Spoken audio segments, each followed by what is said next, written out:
I think the point that underscores this story is that you're better off owning a portion of something than 100% of nothing, right? So if you need to bring a partner on board. So my mother, she co-signed on the loan for me because the bank wasn't going to give a kid that's 21 years old. And I actually had a credit card for a few years. That's actually a good tip, is to go out and get a credit card for your kids, teach them how to start using money in the real world and doing those things. But yeah, so she co-signed on the loan. It was my money, it was my down payment. I managed it. I found our tenants that were coming in, renting the rooms out. I basically did a house hack. So I think the cool thing about real estate, it's not like cycling. Like, there's a type of cycling event for everybody that's out there.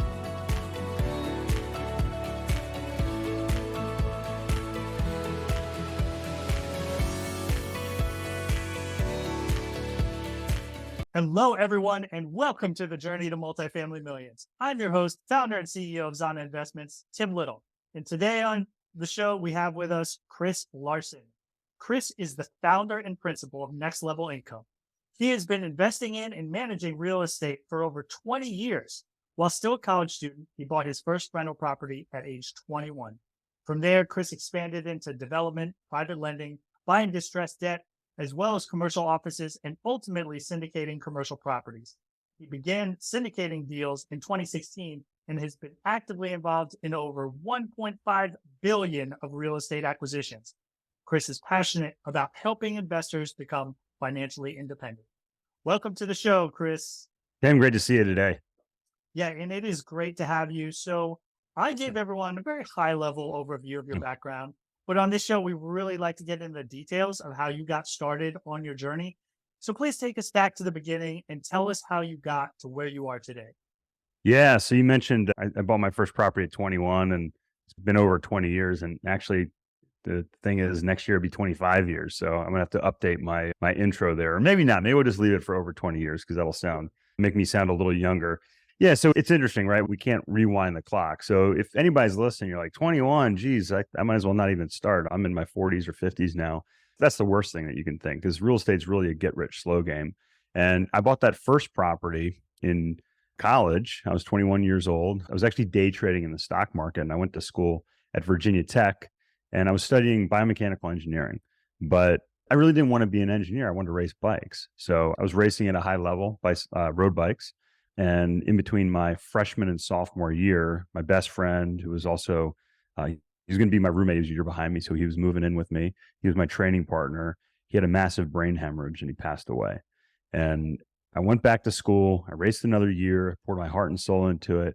I reached the highest level of amateur racing, which, if anybody's familiar, is a category 1. And basically at that point, you race with the pros. You can take out a pro license. There's really no difference. And actually my team went pro, but I quit before that happened. And I went back to school. And the reason I quit, Tim, is because I was winning races, but I was not feeling anything. And for people that have thought about it, the opposite of love, in my opinion, isn't hate, it's indifference.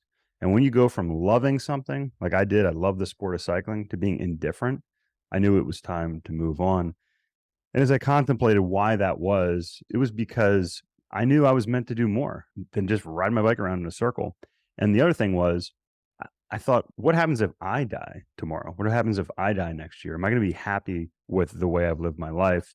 And I didn't feel like if I kept doing what I was doing, that I would really be satisfied. I wanted to have experiences. I wanted to be able to do things like raft down the Grand Canyon, take 3 weeks and raft down the Grand Canyon, which is why I have this picture here behind me, to remember and remind me of those experiences and why I had the opportunity to do those things. And again, for anybody that is conscious and like stops and thinks for a moment, the world today requires financial resources to be able to have independence. We talk about financial independence. And what is that? It means the ability to go do things from a financial perspective. So I set out on this path towards financial independence. I was day trading in the stock market. I was making like $1,000 a week as a junior in college, but it was super stressful. There were days I lost money, months I lost money. There were nights I wouldn't sleep. And I was like, this is not investing, right? This is not freedom. This is a job. This is even worse than a job in some cases. So I started reading and educating myself, read over 250 books while I was still in school on finance, business, investing, the stock market, real estate, you name it. I read it, went to different conferences. But ultimately, I decided that I was going to use real estate as my path towards financial independence. Bought that first property, a single family property, and I can go into kind of the specifics on how we got that first little deal done, and built my own portfolio, which was a single portfolio at the time. But about 10 years ago, we shifted from single family residential into the commercial space to allow us more flexibility, the ability to scale. And then about where are we now? About 7 years ago, we syndicated our first deal. So we started bringing investors along with us because people were like, hey, what are you doing? How do you own all this real estate? How do you own an apartment building in addition to all these other things? And you're working, I was in the medical device field, you're like working all these hours, but I don't understand how you do this. And we started bringing investors along with us, and it's been a fun ride. Yeah, and there's so much to dive into there. I Yeah. think a couple of key points is you talk about the opposite of love being indifference. And I think that kind of resonates with me in the opposite respect, right? That can signify why you keep doing something just as much as why you should quit.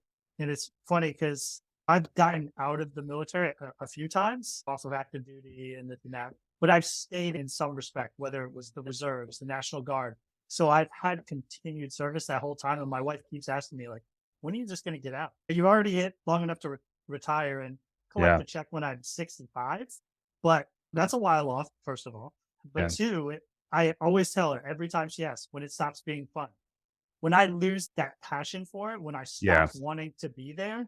And I think that really hits on exactly what you were talking about. Because if that day comes, then I will happily drop retirement paperwork and never put on the uniform again. But I'm just not there yet. You know what? You literally used one of my quotes. And that was my wife. I mentioned I was working in the medical device field. And if people want like my full story, I'll share with you how you can get a free copy of our book at our website, nextlevelincome.com, before we wrap up here. But I, I bought that first property. It cost me $3,000 down. It was a $90,000 townhouse. My mom co-signed on the loan with me. For anybody that has started in the real estate space on their own, you realize that you either run out of capital or you run out of credit. So the banks eventually say, hey, we're not going to lend any more money to you, or you just can't make money fast enough to continue to buy properties. And as I got into my second and third properties, I was working for the university to pay for my MBA at the time. And I felt rich. Like I was making $1,500 a month, but I had two townhouses already. I wasn't paying rent. I was making money. It was awesome. Because I was making more than I was spending. That's a great spot to start out. But I wanted more. I wanted to build a bigger portfolio. So I said, okay, how can I make more money? And I ended up going into the medical device industry. And it was a lucrative career. And look, I have so much respect for yourself and everybody else that's in the military. My father was in the Navy. My grandfather was in the Navy. Uncles, we grew up 10 miles from the Naval Academy. I understand. We hosted Naval Academy students. So I understand like what that life is like. And I even considered going to the Naval Academy myself, but I've never done well with authority. So I was like, can I really? All joking aside, I wanted to race my bike. And actually, Naval Academy had a good team at the time in college. But when we got to that point where I didn't have to work anymore, my wife said, why are you still doing this? And I said, I'm still having fun. I was making a lot of money too. So I was like, I'm still having fun. I was building a team. I said, I'll stop doing it when it stops being fun. And it's really cool. And people say like, why do you do what you do if you don't have to do it? When it's fun. I just hung up with a gentleman. He's about to turn 30. He bought his first property at 21. And I was sharing with him, he also is in the medical device space, actually with the company I used to work for. And I was sharing with him some of the things that I learned when I was like after I was his age. I said, hey, here's some things that you can do that'll fast forward you like 15 years. That's fun to me. It's fun to provide that value and do those things. And that's the other thing. When it stops being fun, that's one thing.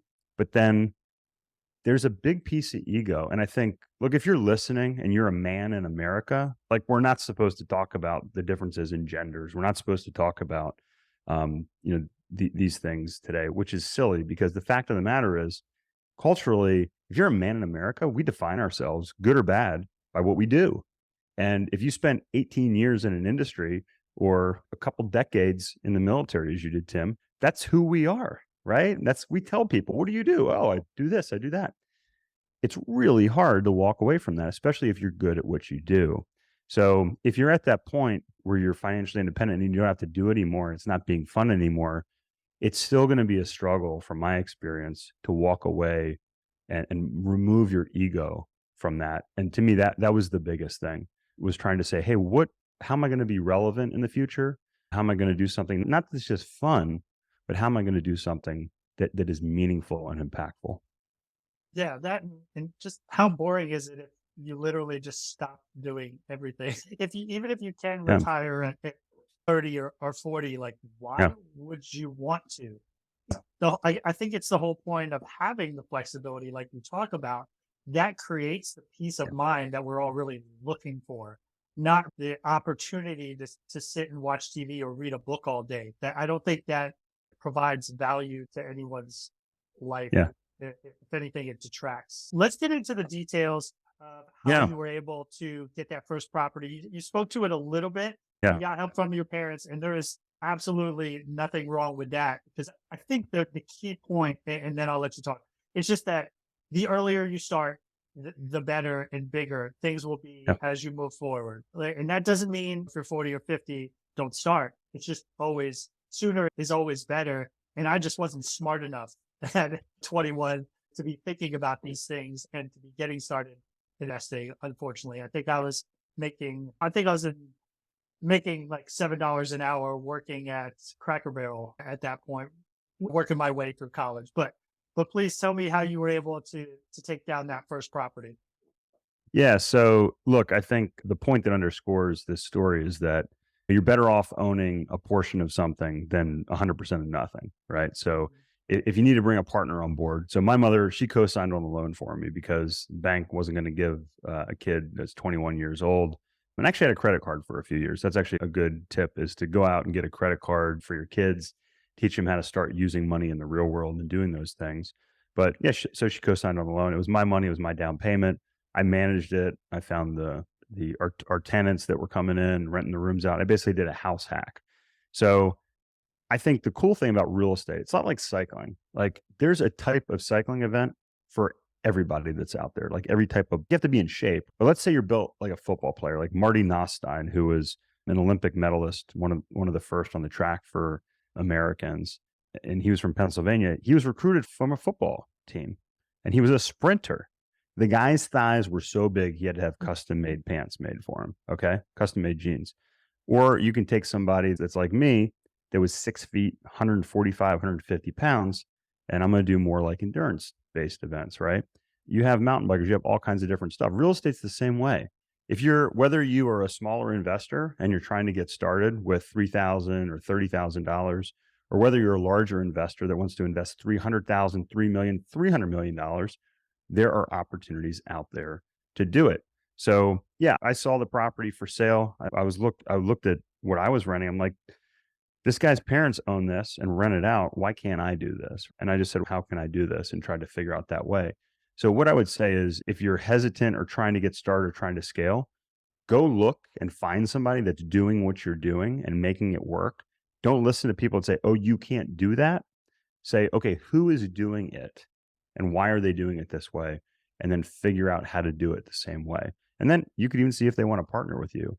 Yes, I bought that first townhouse, had my mom co-sign on the loan. And then the guy that lived next door, I knew he was graduating in a couple years. And I said, hey, when you graduate, what are you going to do with the townhouse? He said, we're going to sell it, because his older brother had lived there and he was living there. I was now in grad school and he was a year behind me. So I knew he was graduating, going to chiropractic school. And I said, when you're ready to sell it, I said, tell me what you're going to list it for. And I said, and I think I was licensed. I think I was a licensed agent at the time. So I managed the transaction and we split the difference on the savings that he would get. So I got a discount on it. He got a discount on what he would pay. And I now owned 2 3-bedroom townhouses, 6 units that were connected with the wall. So it's like my own little apartment building. And I rented out 5 of the 6 rooms. And that's how I got started on that way. And then I was able to leverage some of those properties along with the income I was making in the future. And that was a very linear, very slow way to scale up. But that's how I got my start. Yeah, and I think that's okay, Yeah. especially when you're starting out. Slow and steady, I think, is the best way to go. You can make the big plays later, Yeah. the riskier plays. But yeah, I think that's so huge. I'm saying small step. It's a big step for a 21-year-old, but a small step like that can set you up so good for the future. And so that's why I'm always trying to advocate, whether it's nieces and nephews that I'm talking to, Yeah. soldiers under my command. I'm just like, guys, financial literacy, please learn what you can do. The earlier you start, the better. And something as simple as house hacking that for whatever reason I didn't think to do, probably because I didn't think it was possible for me in Hmm. my economic situation, limiting beliefs. But Yep. there's usually a way to get it done as long as you're Yeah. creative enough and you really Yeah. look out for those solutions. And meanwhile, I was renting from a guy who was in the Navy and he bought a townhouse and had two of us living in the two extra bedrooms. And I was like, man, this guy's getting over it, getting us to pay him. Like, Yeah. don't hate the player, hate the game. Yeah. I was too stupid to get out of my own way. But no, I think that's great. And specifically for military folks listening, like a lot of them don't realize that they can use their VA loan as well, whether it's that single family property and they're renting out bedrooms or all the way up to a 4 unit, which I didn't even know when I first used my VA loan that I could do it on small multifamily properties as long as I was living in the property. And Right. you talk about economies of scale, buying a 4 unit property, assuming you can qualify, maybe you can show the potential rent on there and some banks Yeah. will take that. Yeah, that sets you up huge if you're able to do that, especially considering a VA loan, you can put as little as 0% down. Yeah. Yeah. So look, let's say you're listening, you're in the military and you're like, I don't have the money to do it, but I'd love to do what Tim's talking about. You go to your local real estate meeting. They do meet and greet at the beginning or afterward. And usually at those meetings, they have people stand up and say, hey, I got a deal or I'm looking for a deal. You stand up and say, I'm in the military. I'm looking for a fourplex to buy or something. I'm looking for a partner that can partner with me. I'm going to manage the property. I've got a couple deals I'm looking at, but I need between $500 and $200,000 of capital, whatever it might be. And here, maybe I'm sitting on the other side of the room and I'm like, wow, like I don't want to manage the property. I'm busy. I'm a professional in the medical device space. I want to get into it. And I got a couple 100,000 sitting in the bank because I've had a few good years in my business. And I hear you stand up on the other side of the room and I say, hey, Tim, let's talk afterward. So figure out a strategy, figure out other people that are doing it, and then put it out in the universe. And it'll be amazing how those opportunities start to flow in for you. Yeah, absolutely. Couldn't agree more on the partnership aspect Yeah. and, you know, communicating what it is you want to do because you Yeah. might find synergies with someone else who is looking to do something similar, but they need Yeah. whatever you're bringing to the table. Yeah. There you All right. go. All right, that's awesome. I want to switch a little bit to we talk a lot about commercial multifamily on this show and it's the bread and butter, but as the market softens a bit, I'm seeing more syndicators diversify into alternate assets, whether it be car wash, storage facilities, etc. There's so many commercial assets out there. I know you've done this to a certain extent as well. What are some of the benefits of these other assets as compared to multifamily? Yeah, so let me do a quick primer kind of on my investment thesis, my strategy, and why I do what I do. And I'll be brief here. So in my book, I talk about the rising tide and what it is. It's really demographics. I'm looking here on the pages. So on page 68 of my book, I show this demographic wave that's going up here. And so page 68, you can get a free copy of my book and take a look at that. But the same reason I got into the medical device industry, the aging baby boomers and their need for surgery, was the same reason I got into multifamily real estate, is because the millennials were renting in larger numbers than ever before.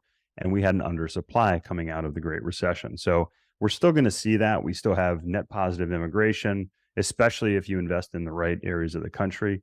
So I think multifamily has been a great space for the last 10 years. I think it's going to be real kind of stalwart for the next 10 years. But first and foremost, I look at the demographic trends. Second, just like Benjamin Graham, Warren Buffett, I'm really a value investor. I look for value add properties. So just like Warren Buffett does, he wants businesses that are cash flow positive, that have the ability to find appreciation through operations or capital injections. And I want to do it in a tax efficient manner. So number one, demographics. Number two, value add strategy. And then we look for where we are in the real estate cycle. And I don't have the time to go into this right now, but I talk about it on episode 100 of my podcast. And I talk about it frequently actually right now on my podcast, because the real estate cycle flows in 18 and a half year cycles. 2 7-year cycles up, 1 4-year cycle down. The 2 7-year cycles are typically split by a mid-cycle slowdown. We saw that in 2001. We saw that in 2020. And you can go back through history all the way until we started tracking these numbers in this country. And it's based upon land appreciation and credit creation. And it's amazing how this just keeps repeating itself. So where are we today? We're in the second 7-year upcycle. We're about halfway through. What typically performs well in these areas of the cycle? Income producing properties. So I'm a big fan right now, Tim, not only of multifamily real estate, which is expensive and it's hard to finance right now with the rates where they are, but also things like mobile home parks that perform exceptionally well in downturns. Car washes. I'm wearing the hat here if you're watching on video of our main car wash brand, which is an express tunnel brand called Hurricane Express Wash. And also senior housing. So if you look at those demographic trends, that quote unquote silver tsunami, the 10,000 people turning 65 every day are about to start turning 80 every day. And senior housing is also an operational real estate play, much like car washes, much like mobile home parks. That means there's higher cash flow from the business aspect. It also means it's more complex. That means operations are critical. So we have very strong operating partnerships, direct operating partnerships in these spaces.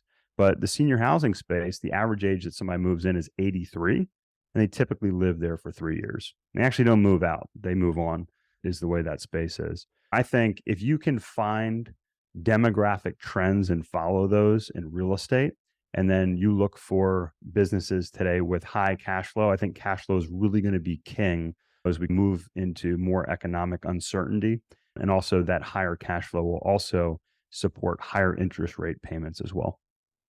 Yeah, and all that makes sense. I appreciate you breaking down what you're looking at, which is, like you said, the demographics, the value add, and the real estate cycle. And I think you're absolutely right. Obviously, the silver tsunami, some people have talked about it, but it's interesting that not as many people are talking about it as I would suspect. I can tell you why that is.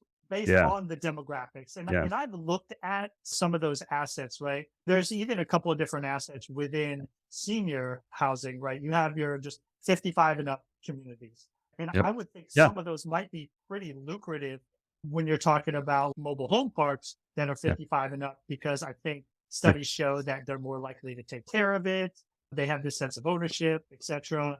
And there's just less young people. So there's, less riffraff, for lack of a better word, right? People are just there to settle down and have their little gardens and their little plot of land. But then you get into the much more management intensive side when you start talking about assisted living facilities. And, then you're talking about all the staff that you have involved and the insurance, the liability associated with maybe even administering care or their medicine, etc. So I'm very different considerations associated with those. Which of those are you more looking at? Are you more on the assisted living facility side, ALF?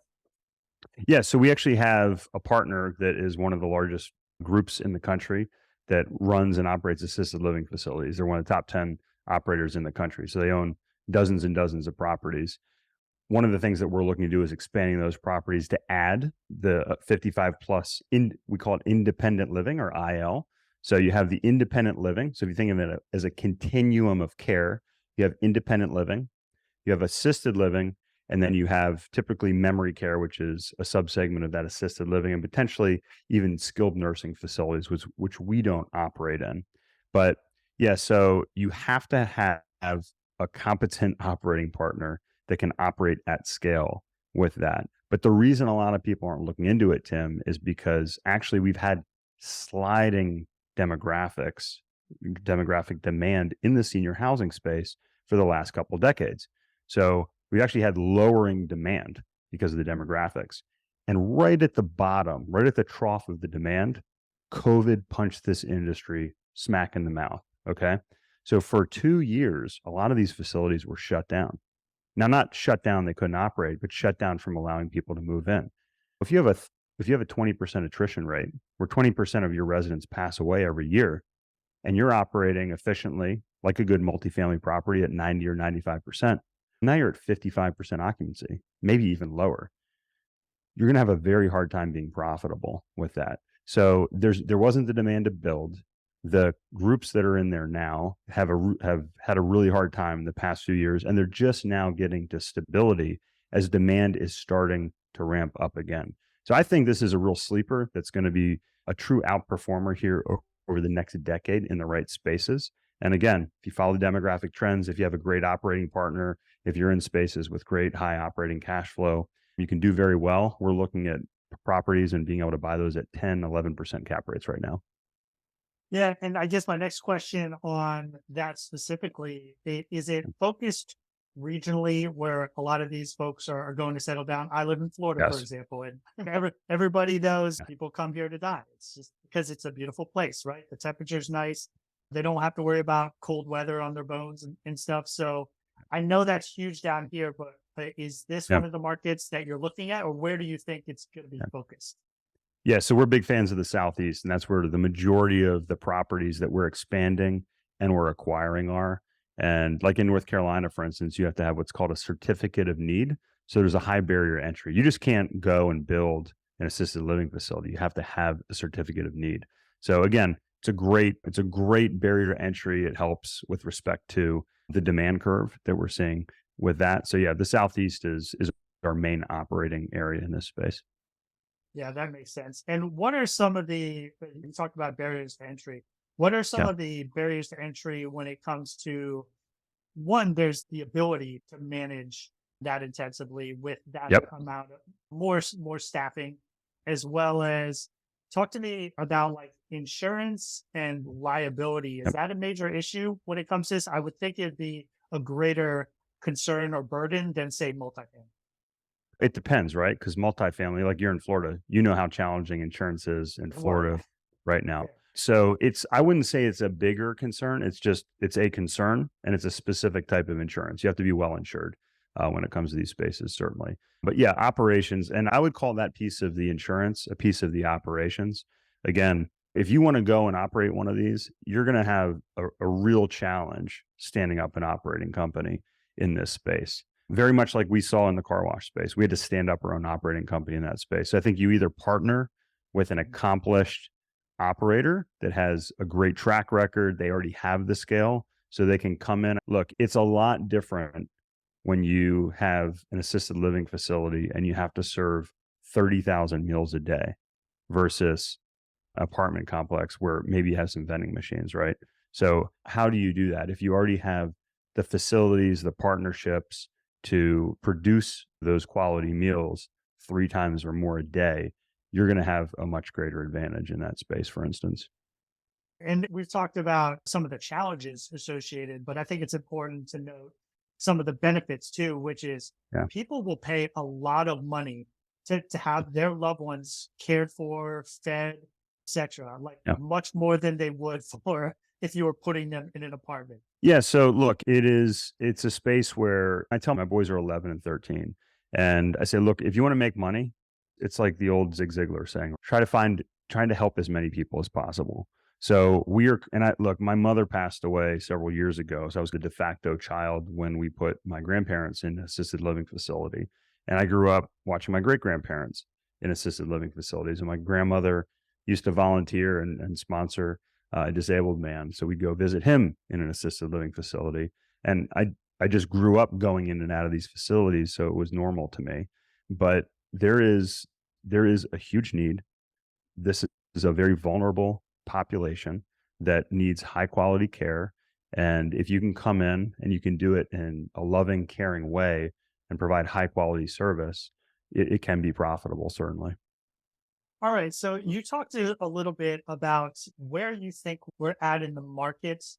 Can you talk again about where you think Yeah. multifamily specifically is, especially with again the challenges that we're facing with rates going up? Do you think that, and again, I'm sure your crystal ball is just as cloudy as mine, but do you think that rates are going to start to drop? Are we at the peak, or do you think it has a little ways to go? And just what are the things you're looking at when it comes to the multifamily market in general? Yeah, it's super hard to make predictions in that area because the Fed is like the Fed's like a drug dealer, right? That's got the country, the economy hooked on money and the rates and all those sort of things. It's like, can you really predict rationally the behavior of a drug addict? That's how I feel like the stock market and the economy is right now. But I think zooming out with respect to rates, typically when the economy softens, we see rates fall, right? So, do I think there's going to be lower rates in the future? I do. I don't know, whether that's going to occur in the next couple years or not. But I think that we're in the second half going into the end Q4 of 2023 today. I think we probably have another approximately 2 years of strength and buoyancy in this market. I think I would not buy residential properties today. I think the rates are high, the prices are high. I think we will see a downturn in the residential market. I'm a big fan of really high quality, like Class A multifamily properties, because those people making $80,000, $100,000, $120,000 a year that live in our Class A properties, they're going to be able to withstand a little bit of an economic downturn. Now, it's all specific because we have a lot of areas in the country today that are seeing declining rents, right? So you want to make sure you're in good markets. Like Charleston is one of our big markets. We're actually seeing rent increases there. Some of our markets, we're actually seeing double-digit year-over-year rent increases, where a lot of the country or most of the country are facing net declines in rents. So I think that's important. Some things to remember right now, if you're buying property, if you can find a great deal that cash flows, you can lock in maybe a loan assumption, that sort of thing. Make sure you're not over leveraged. Make sure you got a lot of cash in the bank. Make sure you have high quality resident base and you're comfortable holding on to that property for 5 or maybe even 10 years. Yeah, no, I think everything you're saying makes sense.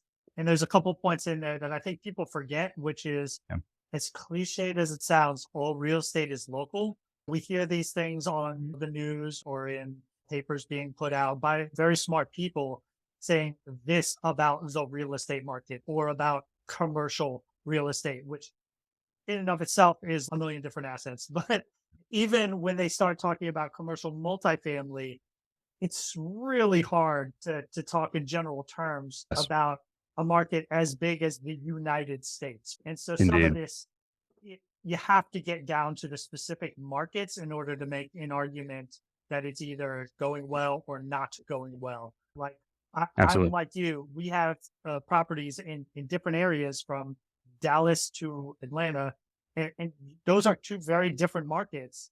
And the speed at which people were moving in there and the speed at which rents were rising, et cetera, were completely different. Of course, they're not going to react the same in different environments.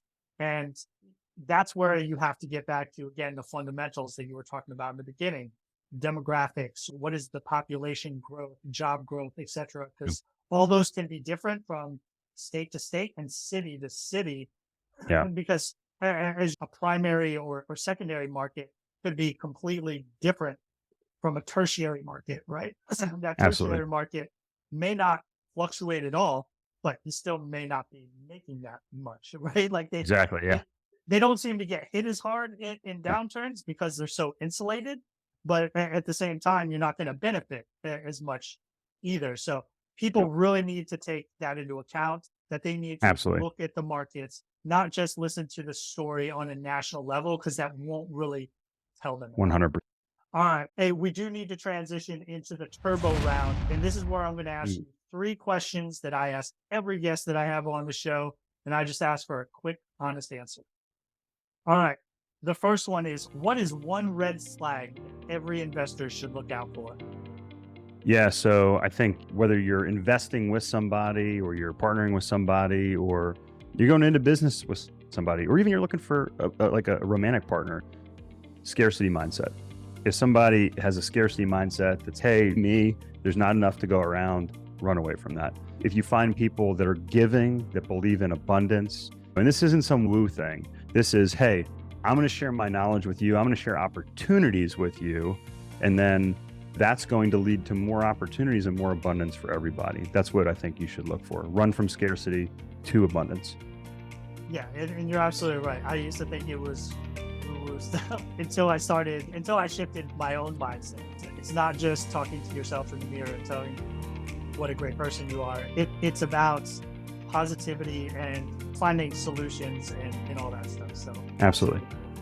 What is a myth about this business that you would like to set straight? Ooh, a myth about the business. I mentioned earlier, I said real estate's a get rich slow business.